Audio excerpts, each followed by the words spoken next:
Good evening, everybody, and welcome to, excuse me, another episode of Sunday Night Live with me, Jonny Lipsham, here at jonnylipshamstudios.co.uk, here in the Midlothian area of Scotland, which, of course, as everybody should know by now, is the capital of Britain, the capital of the world, the capital of the solar system, the galaxy, and everything in it. Scotland, of course, dominates everywhere, except in the Cricket World Cup, where we didn't even make the qualifiers, but that's okay. Cricket's not really our thing. Rugby's more of our thing. The women's rugby team won their tournament, so that's a good thing. And I believe the men did as well, so even better. Anyway, welcome everybody. I hope everybody is doing well and has had a great week, and so far a great weekend. Yes, the weekend is nearly over, unfortunately, but we're still in the weekend, so let's party whilst we are here. So thank you very much, everybody, for coming and joining me this evening. And as it is the week after the Halloween show and the Halloween contest, and by the way, I just want to say another huge thank you to everybody that entered that contest. We had more entries than I thought we would get. And the standard of the entries was really, really good. Really good. And on that point, I want to say an extra special big thank you to Rich Cresswell for partnering with me in making that happen, and for sponsoring it, and basically providing the prize for our winner, which of course was Sean Aaron, and I believe his prize is on his way to him, so he should hopefully get that in the next few days, I would imagine, depending upon the speed of shipping between the UK and the United States these days. So yes, a tremendously successful contest, and there will be another contest, a contest for Christmas. And I think we're going to expand the contest for Christmas to include New Year's. So not just Christmas, but Christmas and New Year. Okay? So that gives you a little bit of extra time as well, because we will push the deadline for it to basically the first week of 2024. I'll get together with Rich and we'll set the parameters for the contest, and we will announce that very, very shortly to give you guys plenty of time, because we are kind of in the start of November, and I know that everybody's got a rush on to get Christmas organized and everything else, so we want to make sure that you have plenty of time for getting this all together. So I think the first Sunday Night Live of the new year will be when we do what we did for the Halloween one. So I would suggest that the deadline should be the Friday before that. So I'm going to check the date for that. Just going through just now to see when the first Sunday is the 4th of January. So we could make the deadline for this January 2nd, which is the Friday before. And then that gives us a little bit of time, again, to kind of listen through and then make a judgment. And then we'll do a special show for that on January 4th. And I think that gives everybody a wee bit of extra time. I don't know what Rich thinks about that, but I kind of think that gives everybody a little bit of extra time. And makes it kind of more Christmas and New Year, so you can kind of include New Year's kind of ideas into your song. And on that point, Mike has a question. He says, all must be public domain remakes, or can original songs be done? Original songs, absolutely. If you want to write your own original Christmas song, go for it. Definitely. There are going to be a few things that you need to include in your Christmas song as part of the brief. And one of those is sleigh bells. You must have sleigh bells either throughout or at some point during your song.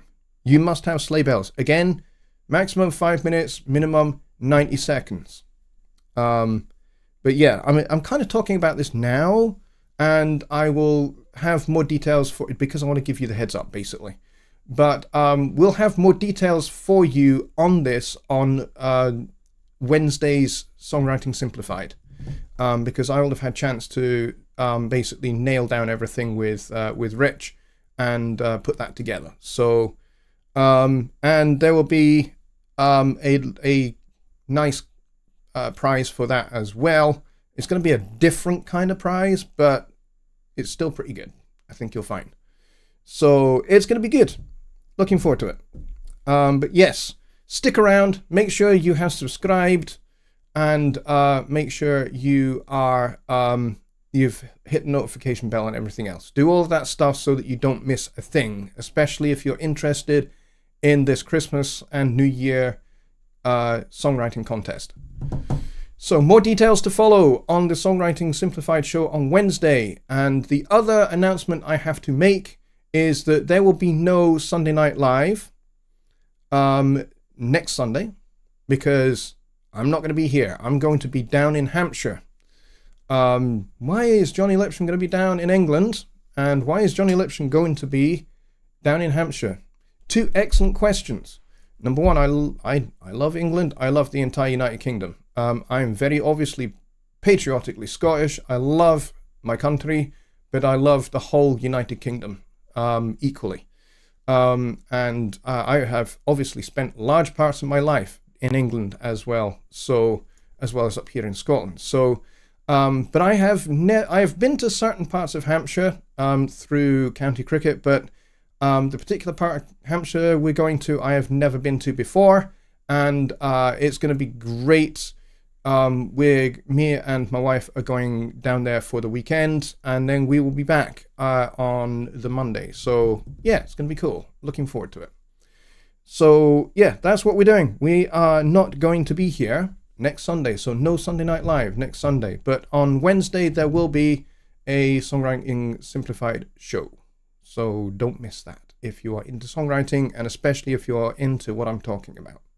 All right, so sorry, I still have the remnants of a cold. I'm kicking my bookie at the moment. So let's go see who was here. And I believe it was actually our winner, Sean Aaron, who was first in the door. So I'm glad he was first in the door. Christina and Billy Morgan were second and third. And Billy has an important announcement at 7 p.m. Central right after this show is the New Orleans Studio One meetup, and there is a link to that event in his post there. So go right up to the very top of the chat and you will see Billy's post referring to that. So go and make sure you got that open. And the password is, of course, S1 Meetup. So if you are a Studio One user or you're interested in being a Studio One user, then certainly come and join us for that. And you'll find there's a whole bunch of Studio One users there from all around the world. I'll be there for a wee bit, and I believe Billy is hosting that.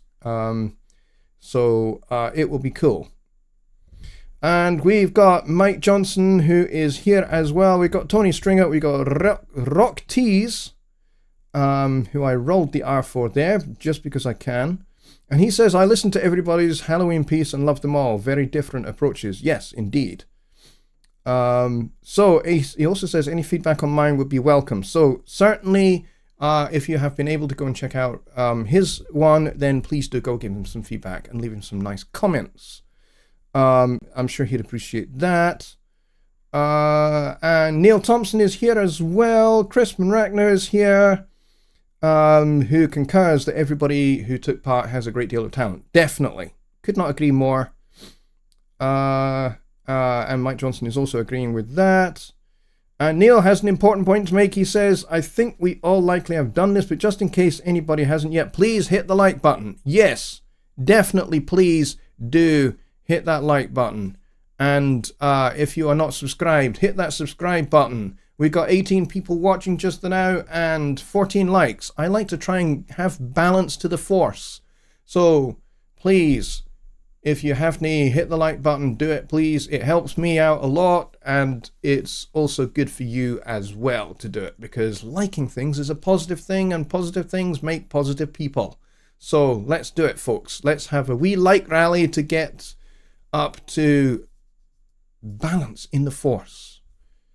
I love you guys. You guys are fantastic. All of my subscribers are awesome. All 5,320 something of you. You guys are the best people on the planet. I appreciate you immensely. And especially those who have just recently subscribed and recently joined. Thank you very much. I appreciate you massively as well. Let's continue with who's here. Kyle Trudruziak is here. Semok Eng is here, and Don Oliver is here as well, and we've got Rich Cresswell here, which is awesome, and we've got Andy Arthur here as well, which is even just as awesome as having Rich here, and we got Paul Morgan. We have lots of Morgans in here tonight. We got 2 Morgans here, which is great. By the way, Morgans make fantastic cars, if you did not know that. Bobby Booth is here, Danny Taylor is here, and Keith from Radio Tuck Frumpet is also here. I nearly spinnerized that the wrong way. That was close, wasn't it? And Stephen Wilson is here, and man, the chat just jumped like a horse going over a show jumping. Let's see, who else do we have here? Gardner99 is here as well. Old School Funk and Soul is here, and he is down in Birmingham in England. Who else do we have here? We got Juan Ignacio Weissman as well. And I think I've got to the bottom. Awesome. Fantastic. All right, so tonight, I kind of thought that since we've just kind of, had the ending of the Halloween contest and all of that, and seeing as I wrote one, I wondered if, I know I should probably do this on Wednesday, but screw it. This is the closest show to the Halloween show. And so I know we had Songwriting Simplified kind of since then last week. But, I wanted to talk about that a wee bit more and talk a wee bit more about contests in general. And the fact that we're going to be doing quite a few of those. So 2024 is going to be contest laden, shall we say. Some of them will have prizes and some of them will not. But the ones that don't have prizes, it doesn't mean that they are less important or less useful to you or less fun, because, the ones that don't have prizes, they are designed just like the ones that do have prizes. They are designed to help you develop your songwriting, your composing, your mixing, your mastering, your production techniques. But more importantly than that, they are designed to do one big thing, and that is get you putting your music out there to the public. And I know for some of you that's a really big thing. And for some of you, that's kind of quite a scary prospect, is getting your music out to the public. What if people don't like it and all of that?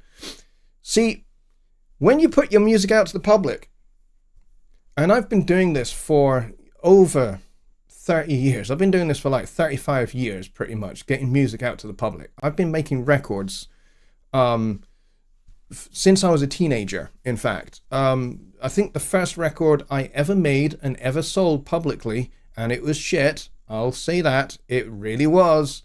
I was 14, and I was fortunate enough to be at a school that had a forward-looking music teacher who saw the future being music technology, and so he had recording gear in the classroom. And so that's kind of where I got really interested. I was already interested because my parents being session musicians, I grew up in recording studios.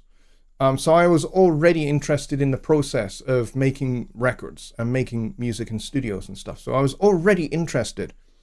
But having access to all of that gear basically gave me the opportunity to actually get into recording and get into getting music out to people to listen to. And the first record I made, I was 14 years old, and it was terrible. But guess what? It wasn't just my parents that bought it out of the kindness of their hearts. I actually went and I sold it at places. I went to pubs, I went to clubs, I went to all sorts of places where I thought people might be interested to hear it. And people did. People did actually buy it. I made cassette tapes because that was the thing back then. And I think there were like 10 songs on this thing. And I kind of knew what I was doing. I certainly knew what I was doing in terms of composing and songwriting, because I've been doing that since I was about 5 years old. So I kind of knew my way around songwriting and composing and things. The bit that I didn't really know about was the recording process and the mixing process and all of that. But I managed to get them onto, I managed to get the stereo mixes down onto a cassette.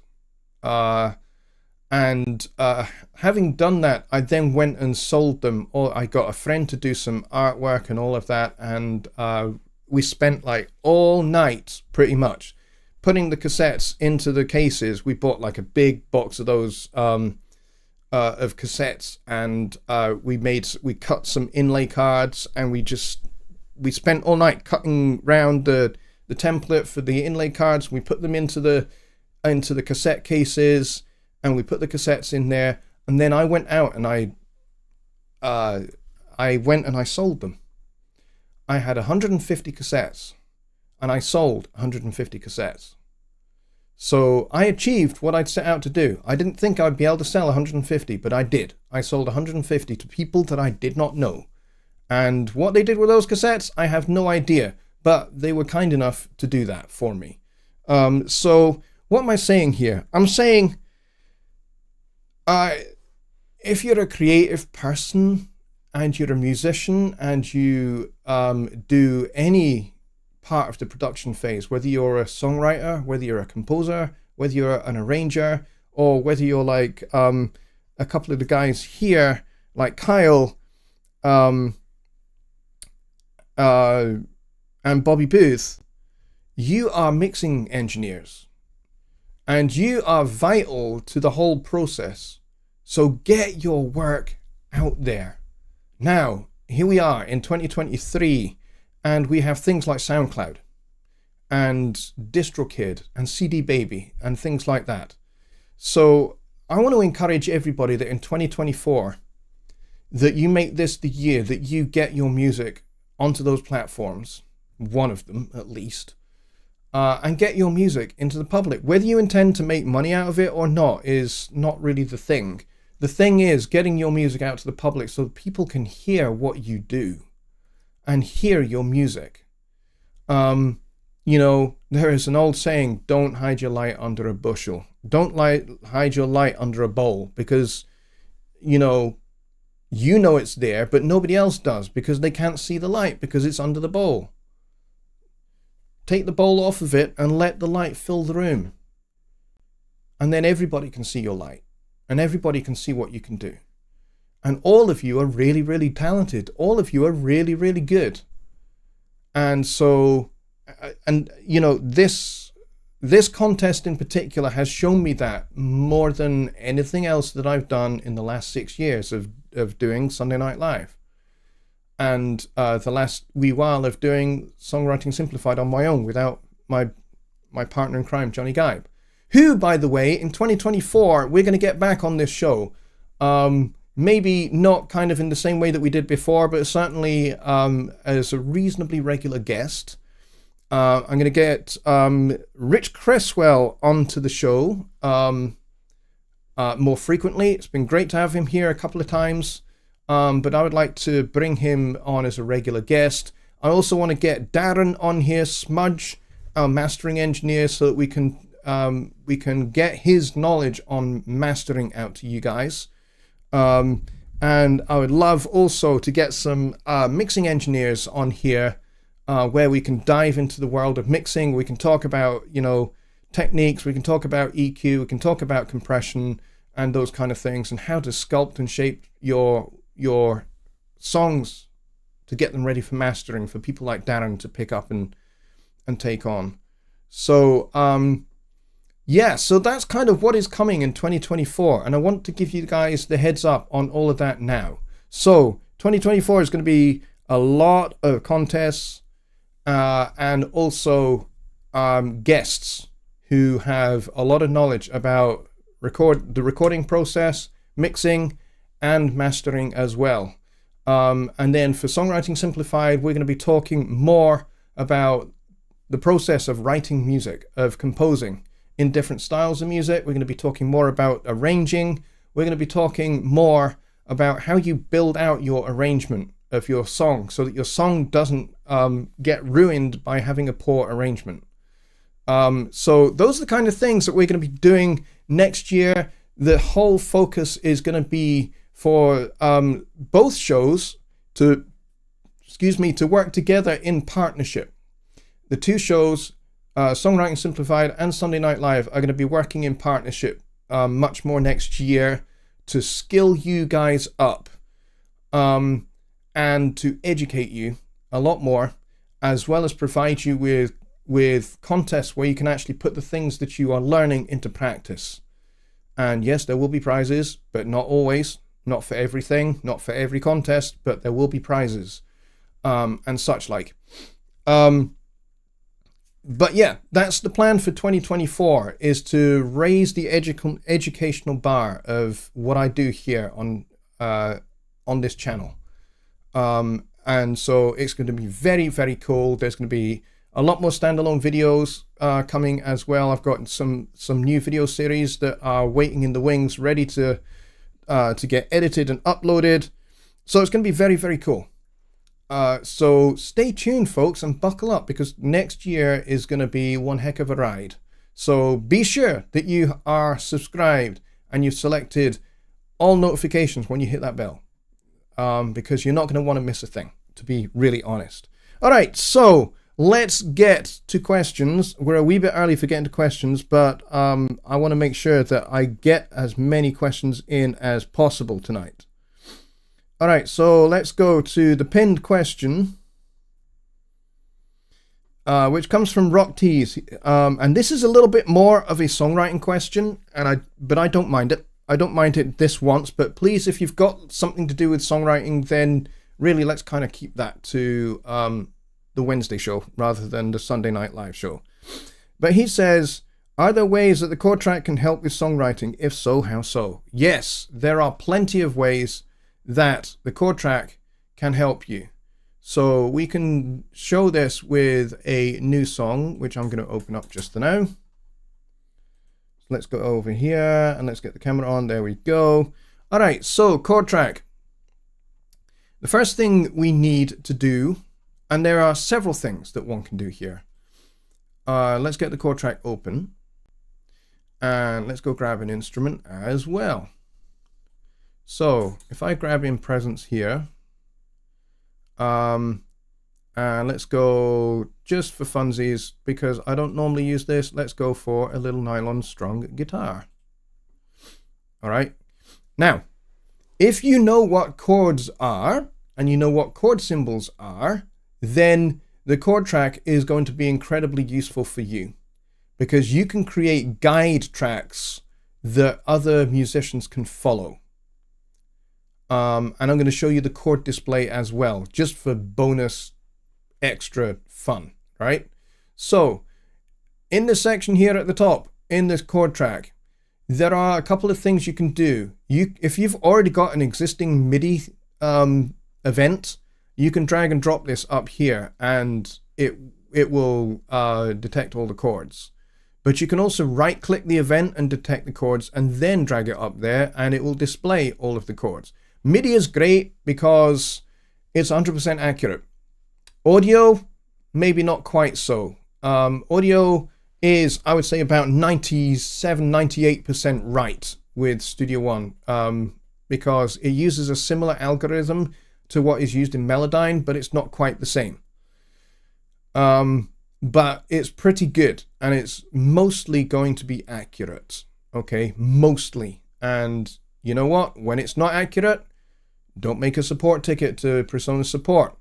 You can edit the chords. If the chord is not right, if it gives you a completely wrong chord, like it thinks that it's a C-7, but it's not, it's a C-7 flat 5, or it's a diminished chord, you can just double click on it and change it. It's as easy as that. Okay? And for those of you that like writing in the score editor and having chords in the score editor, you can now do that with Studio One 6.5. That's one of the exciting developments, especially with the latest build, 6.5.1. So what I'm going to do is I'm going to click on here by double clicking, and that gives me a C chord. But let's say I'm not in the key of C. So I can double click on this, and let's say I'm in the key of G. Okay, well, first thing we can do is we can set this. We're in the key of G, so I can double click this guy, and now we have a G chord. But let's say I like major 7s, so let's have a major 7, but I also like 9s, so let's have a major 9 in there. All right, so we've got our first chord. Let's get onto this one. Now it automatically defaults to whatever you last had. So we double click it again, and we change this to E minor, which is correct. Notice how it did that by itself. It knows we're in the key of G, so if I've clicked on E, it's going to be E minor. All right, so you know, and if you click down there, it'll do E major. So E minor, 7. But let's make this a 9 as well, because I like minor 9ths as well. So we've done chord 1, chord 6. Let's make this one chord 4. And we'll have a major 7, and we'll add the 9 in there as well, because why not? And then we'll make this one D, and we can make this, let's do this in the right order. There we go. It says D7 add 11, but what we really mean is D11, all right? If I put a 9 in there, there you go. If I put the 9 in there, it makes it D11. That was the missing component. All right, now if I press play, you're not going to hear anything, okay? Now, here's the cool thing. If we open up the inspector, if I set this to chord preview, an extra track is added, and we get a synth sound that will now play these chords. Why is it not playing the chords? Play track. There we go.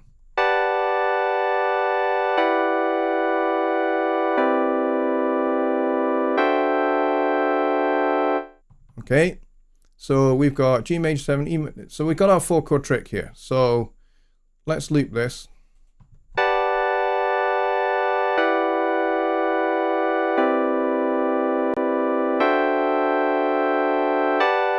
But let's say, okay, great, I like this.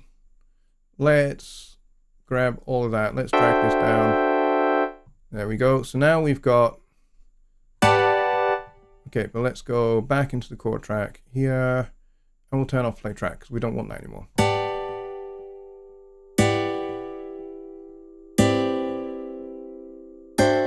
Okay, that's great, but it sounds a bit crap. So let's go and grab note effects. Let's go and grab the arpeggiator. Let's chuck that on there. And let's see what happens if we do.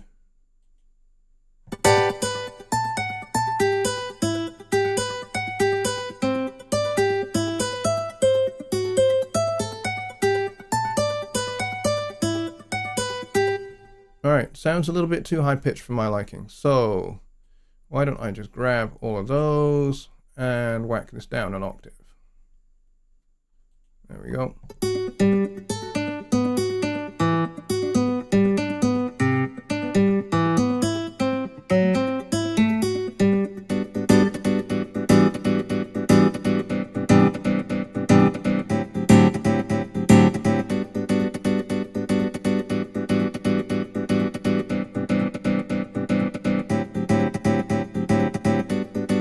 All right, nice. So let's say, you know what?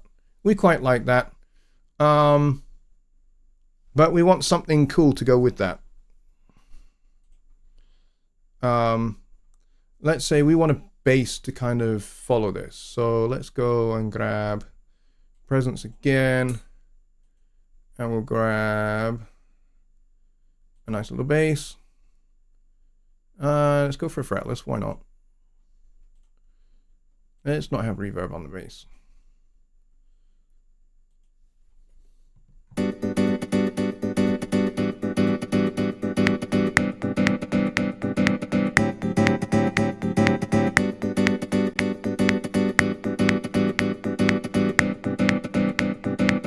Kind of has a bit of a samba feel, I think.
Something like that.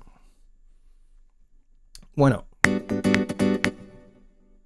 Let's get the pre-count on, which I didn't have.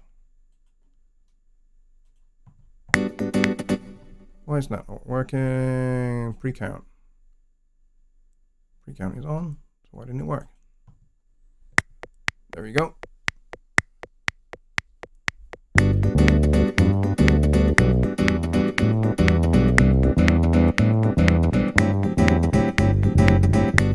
And those are all the wrong notes.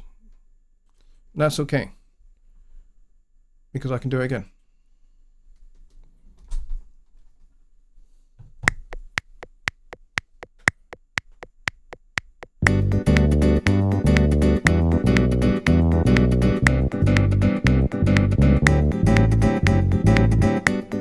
There we go, that'll do it. And those are all there or thereabouts, but I like things to be reasonably tight when we're dealing with this kind of style of music, so there we go. For some reason that note is not played, but that's okay, we should go and draw it in again.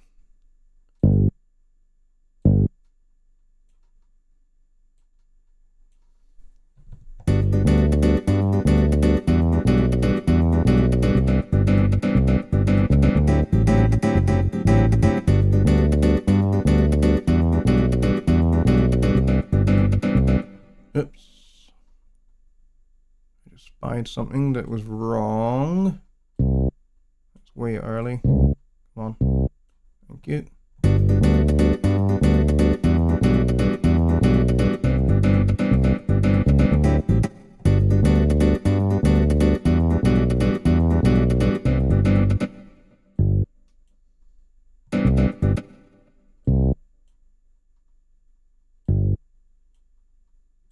Okay, what's going on here?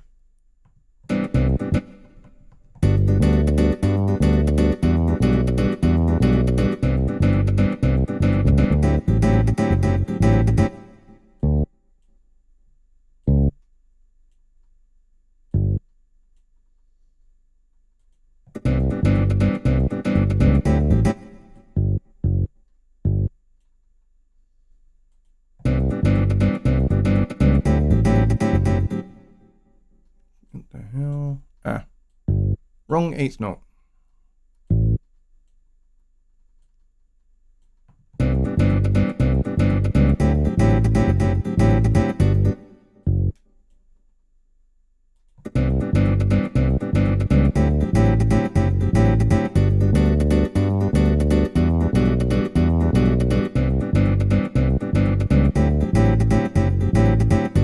Okay, I'm happy with that.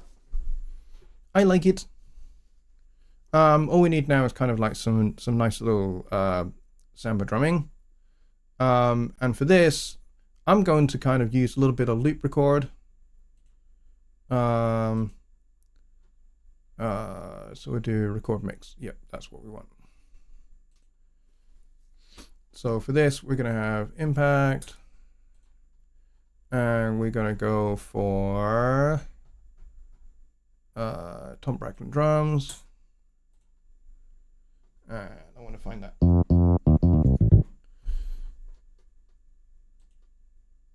want to find this bell.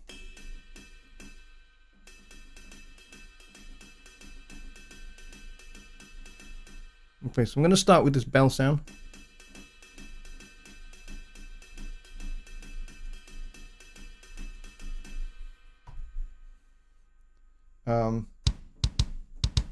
Actually, let's start with the kick.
All right, so I think you get the idea. You can just literally draw in some chord changes up in the chord track, and then you can just drag it down to an instrument of your choice, and then you can throw on the arpeggiator to create a little bit of interest out of these static chords, and then you can add a bass line. You can build your song out from there, and then you can start to use the arranger track to build out your arrangement after that. So, let's call this like an A section or a verse section. Then you can kind of duplicate that and use that as another verse. And then you can create other sections for the chorus and just draw in the chord changes again. It's definitely another way to do it. One other way you can do this is if you've already got a MIDI part that you've created, but you're not really sure what the chord changes are that you've played, and you've got a guitar player that needs to know what those chords are. Well, again, you can just drag that MIDI track up onto the chord track, and the chord track will work out what those chords are, and it'll give you the most likely voicings and spellings of those chords. Okay, and then you can sit with your guitar player and you can work it all out. Now, the chord display, I did say that we would do that. Let's hit this button here. This is very cool because this is kind of a little bit resizable, as you can see.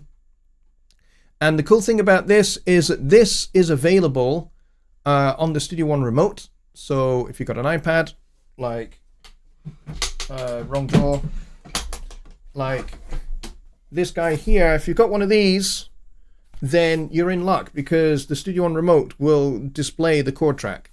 Not the chord track. It will display the chord track, but it'll also display the chord display as well. And the handy thing about that is that you can basically put that onto a little stand, and your guitar player who's playing your guitar part or replacing the fake guitar part like I have here, then they can see what chord is playing and then what the next one is. All right, so if I show you how this works.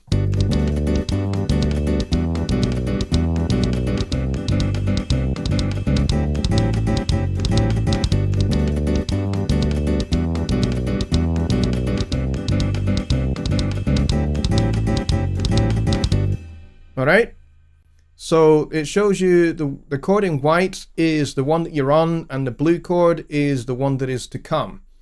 But again, there's another thing you can do here.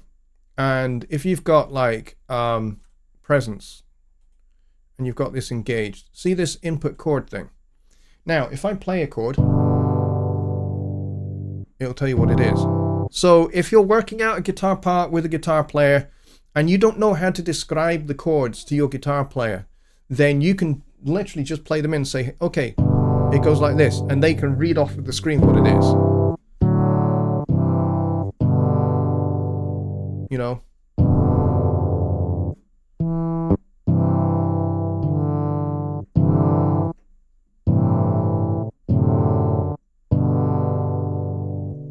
So, you know, you can...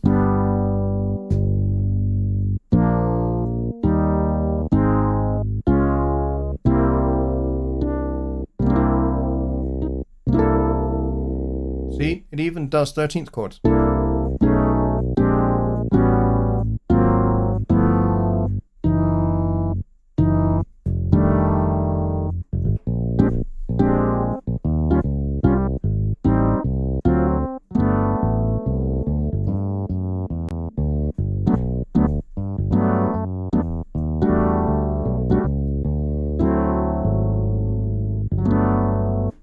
So it's pretty smart.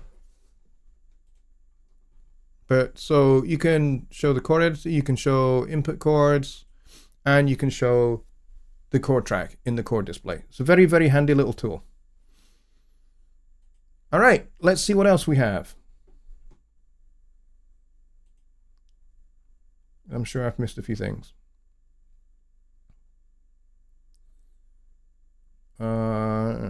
Let's go.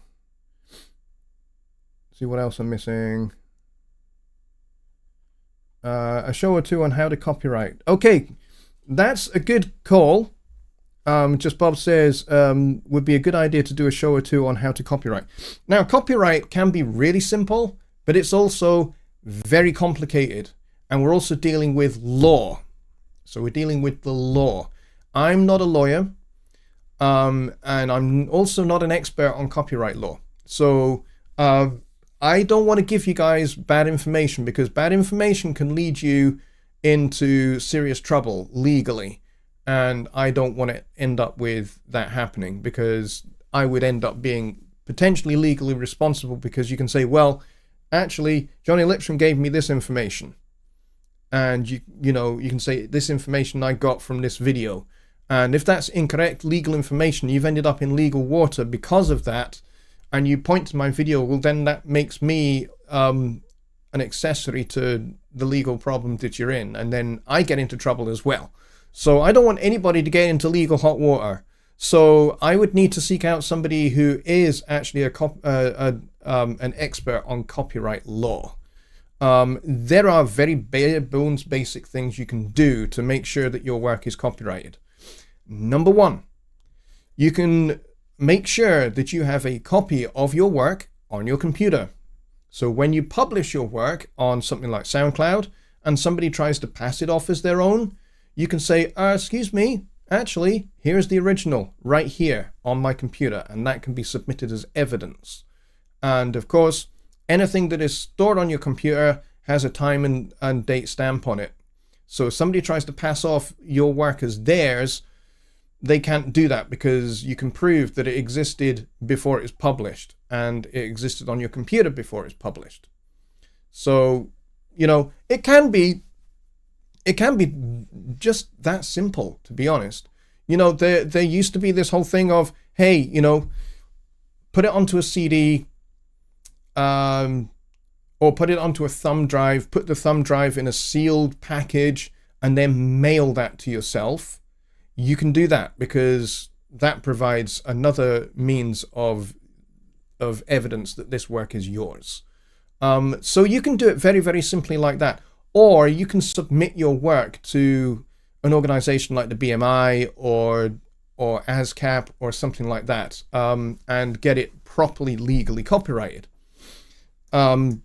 Both are just as legally verifiable as anything else.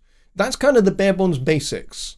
And I'm not going to go beyond that because I don't, as I say, I'm not an expert in copyright law, and there are people that actually study it, and they, you know, that's what they do for their job. They are copyright law specialists in the legal profession, either as, you know, representing prosecutors, or, you know, state defense or whatever. So those are the kind of people that we need to talk to. There's also a decent amount of good legal documentation that's available online that you can Google and find out about. But yeah, that's kind of outside of my scope, really. Let's see. Neil says, I have a technical question to ask regarding updating Studio One. Let's have it. He says, I have Studio One 6 installed on my Windows PC, updating directly up to this point. Okay. Now this will be an offline machine. Where do I find instructions for updating an offline machine? That is a very good question. Now, you can offline activate Studio One. Okay, that's perfectly possible for you to do that. Now, what you will need to do is you'll need to log into your account on an online machine, and you will need to download the installer. And then you'll need to save that installer to a thumb drive, and then take that thumb drive to your offline computer and then install Studio One from there. But then when it comes to activation, again, you'll need to use that thumb drive again and go onto your online computer, and there's a knowledge base article in the Presonus knowledge base that gives you instructions on how to offline activate. And there is a activation code that you need, and also the name, the machine ID of the computer that you're going to be activating it on that you need. And once you've got those two pieces of information, then you can activate the computer offline. Okay, so it's perfectly possible for you to do that and to keep that computer up to date. But you're going to have to basically download the installer and install it, download the installer to the thumb drive, and then upload that installer from the thumb drive to your offline computer. That's probably going to be the method that you need to use. And Rich has said, you know, Studio One activation pop-up and select activate offline. You'll need to download the updates from your account. Yep. So basically, he and I have said exactly the same thing. All right. I've seen these instructions. Studio One is already activated long ago with valid product key on offline machines. Well, there you go. But that's what you need to do. You need to download the installer for the update. Okay? Because basically when you update online, on an online machine, what you're doing is you're doing that process automatically. Studio One downloads the installer for that update. And then it, having downloaded that and installed that update, then you run the installer that installs the update. So it's exactly the same process, except you're having to use an intermediary computer to do it. That's all you're doing. So the process for offline activation that Rich has described is the similar approach to updating a computer that already has Studio One installed on it. You have to download the installer onto a thumb drive, upload that installer from the thumb drive onto the offline computer, and install that update. Okay? That is how it will work. There's no other method for you to do it. So I hope that helps you, Neil. Christopher says, now you're working in my area of music production, but I use MIDI mostly for error correcting. Okay, cool. Yes, the instructions that Rich and both of I have given you is the correct one.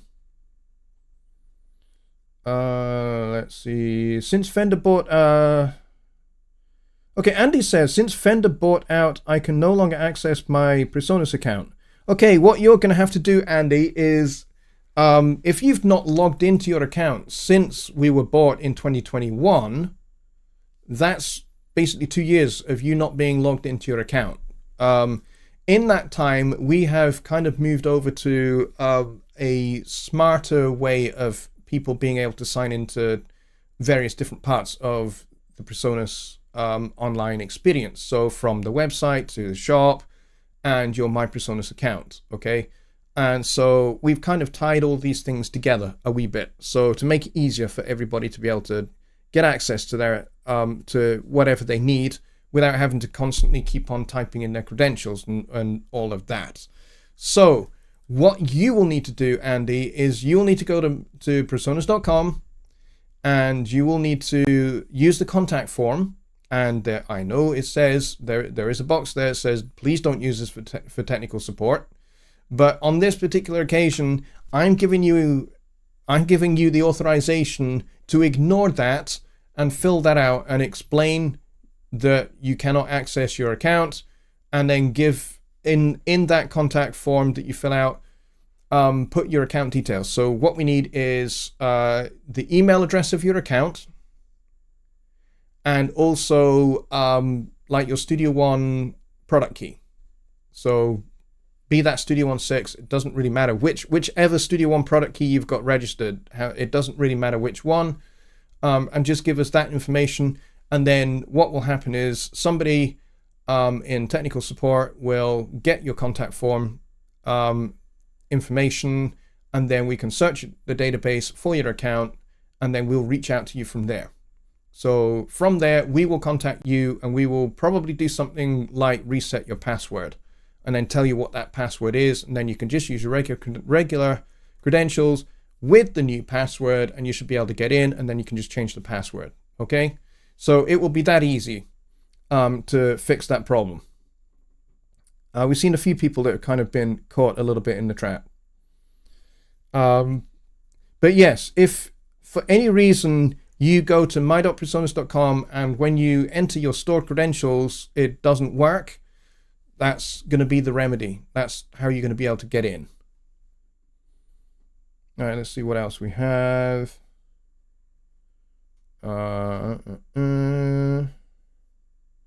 Yeah, copywriting itself is, Andy's basically saying, he says in the US you can copyright your song pretty easily. Yes, you can. You can copyright very easily here in the UK, and it's by and largely a similar system. Here's the problem though. In order for me to be able to do the subject justice, I need to make sure I've got the right legal information. Yes, there are very simple things that you can do.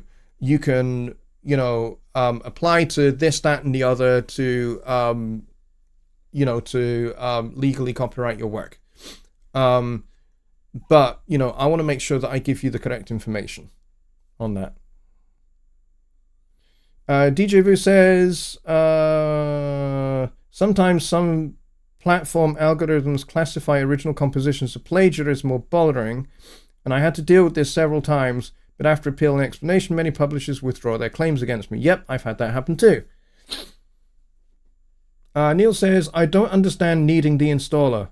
What I don't understand is having to reactivate Studio One that is already activated on the machine. Yeah, so what I'm telling you is when you have an update for Studio One that is released, right? It doesn't just automatically happen in the background, even for an online machine. You still have to do the update, okay? It doesn't just automatically happen. It's not something that, it just goes ping and it's done automatically. You never actually see that.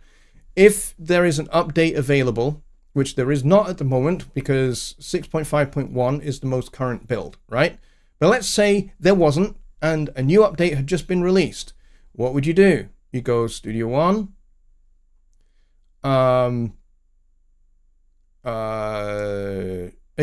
Actually, it's easier. Just do it on the start page. There's a button on the start page that says check for updates.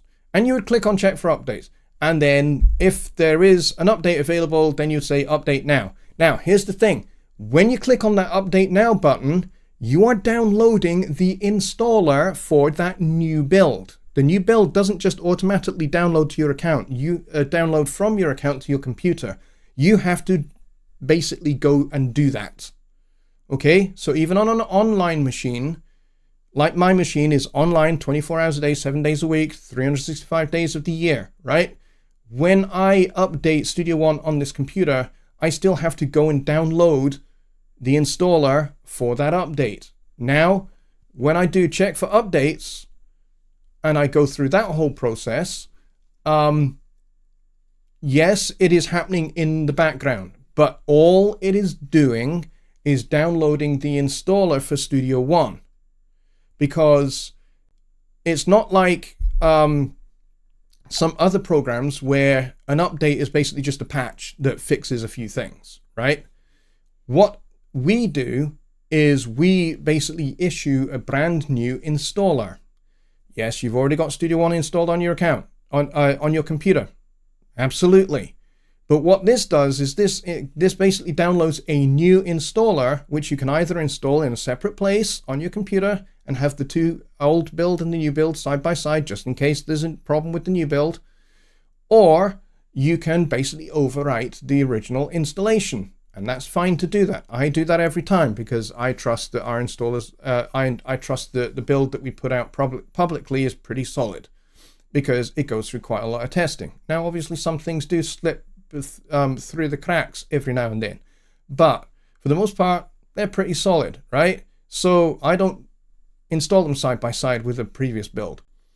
I just allow it to overwrite. So it downloads the installer, and you go through the installation process. You do that every time you update Studio One. That's on an online machine. If your machine is not on the internet whatsoever, there will be no connection so that you can do that, obviously.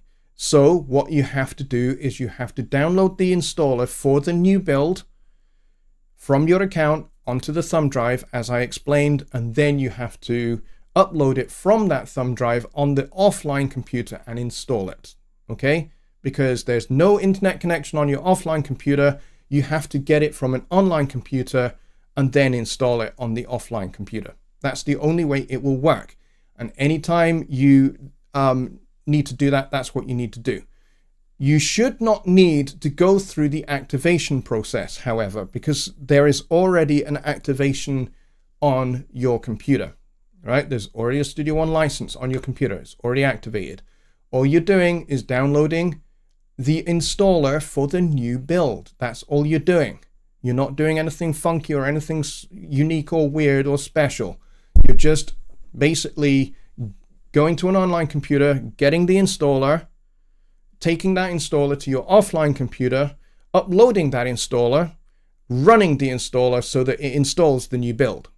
There's no other way to get a new build from Studio One if your computer is not online, okay?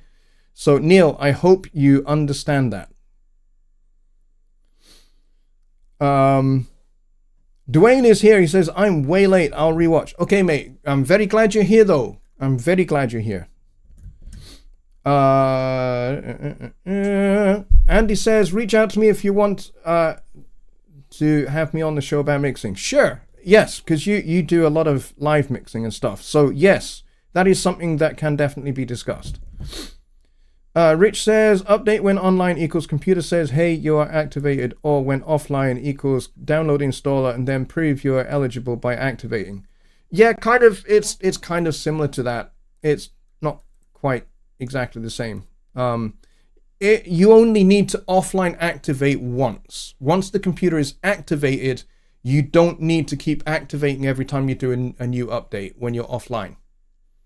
You're just basically taking the installer, as I've said, from an online computer, putting it onto an offline computer and running that installer. You shouldn't need to activate every time that you do that.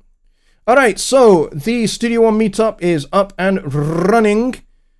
If you want to go and join Billy for that, then please follow the link that he has provided. And I will see you guys all on Wednesday for Songwriting Simplified. There is no Sunday Night Live next weekend. I'm not going to be here. But we will do Songwriting Simplified. And between now and then, I will have hammered out much more of the details on the Christmas, New Year songwriting contest.